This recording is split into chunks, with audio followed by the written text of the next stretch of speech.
Hello there, John here. A British-made, sub-15-foot solo canoe, described by the manufacturer as an all-water solo boat. That sounds right up my creek. In this video, we'll be taking a look at Silverbirch's new Firefly 14. These are the advertised stats. We took a tape measure to the demo boat and found it was 13 inches deep, and it was quite a bit wider at 31 to the outside of the gunnels and 34 maximum width. Not that the stats really matter. It comes in two types of triple layer polyethylene. The demo boat was the lighter weight Duralite version with plastic gunnels. Weight wise it was very manageable. Your average paddler shouldn't have any trouble moving it around off the water. Here it is, and the first thing you notice is how pretty it is. It's the prettiest plastic boat on the market. Even thinking back through the old Royalex days, I'm struggling to think of anything nicer. That shouldered tumble home, the gentle recurve of the ends. I even like the plastic end decks. The other thing I noticed when I first got in was how close the bow was.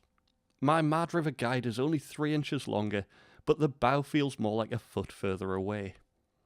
Combine that with the shouldered in gunnels and low freeboard, and it makes you think the Firefly is even smaller than it is. On the water there was an initial twitchiness.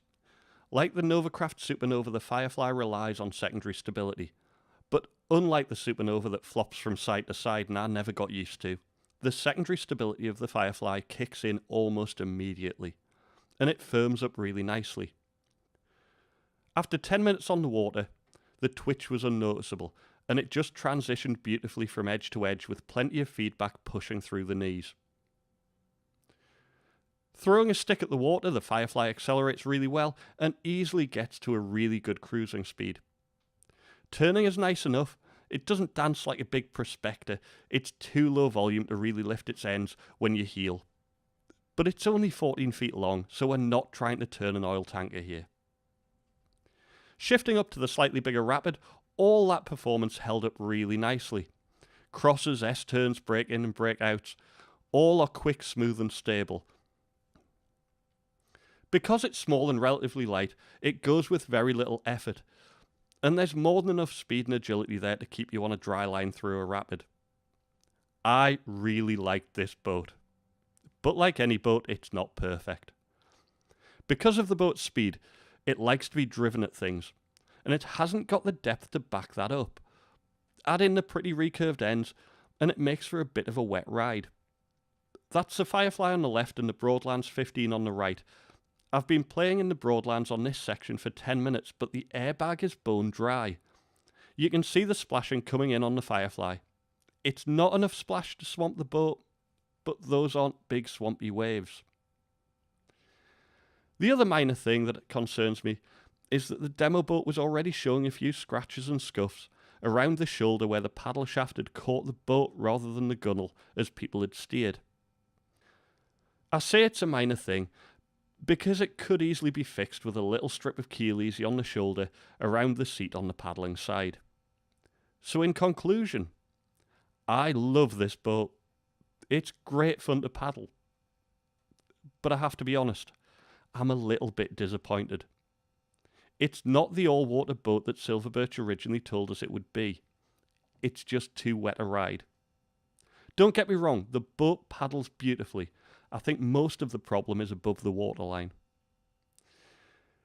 But if you take that all-water label away, you've got one heck of a boat.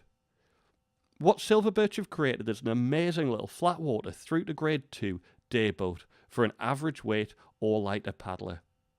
It'll do pretty well on twisty low volume grade 3 as well, and I'm sure people will throw it at higher volume water. It'll just involve a bit more bailing than I'm comfortable with.